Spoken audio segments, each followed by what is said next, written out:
I'm Rick Kahler. Thanks for joining me today. Culture is defined as the stories you tell yourself about how things ought to be, usually at a very young age.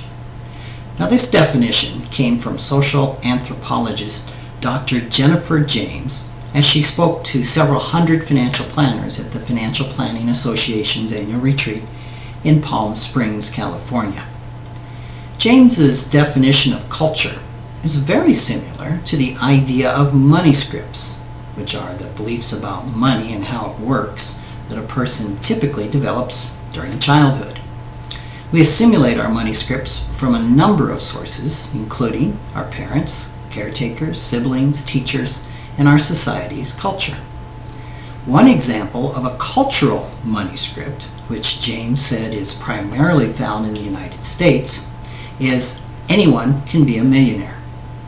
Whether this is a realistic belief or not, she pointed out that culture is more powerful than common sense. One of the biggest challenges in today's world, according to James, is the rapid cultural changes we are witnessing.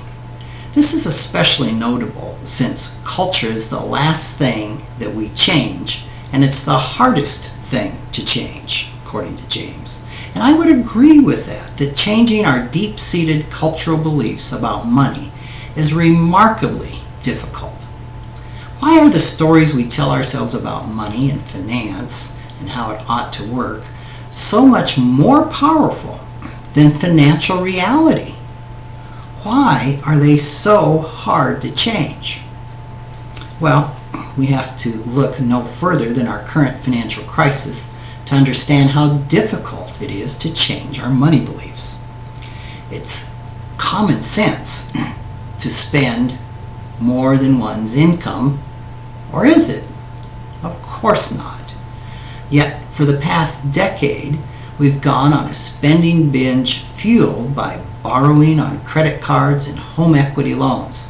As of the summer of 2008, our national savings rate was a minus 0.5%. Spending down our savings for consumption, well, that's just not sustainable by anyone or any company or any government. It makes no financial sense. However, the power of our money culture that allowed such behavior was far more powerful than common sense. Neuroeconomics is teaching us that such seemingly illogical behavior makes perfect sense when we understand how the brain works. Our cultural beliefs are anchored primarily in our lower brain and our common sense in our upper brain. Brain imaging finds that when we step out of our cultural norms, the lower part of the brain that registers pain goes into overdrive. Sensing danger, a chemical dump allows our lower brain to take over all thought process and go into survival mode by shutting down any input from the upper brain. So, in a sense, common sense and logic literally disappear. Now, James underscored the brain research with the metaphor of a cultural tapestry.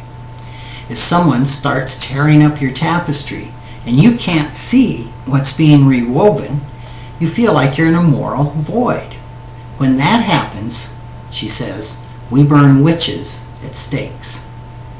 She believes when societies are in moral voids, as the United States is currently, they move backward in time.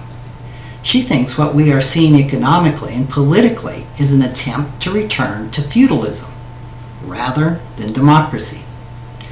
While I don't necessarily agree with her economic conclusions, I found the analogy very intriguing. I see the same society-wide dynamic she described operating in individuals.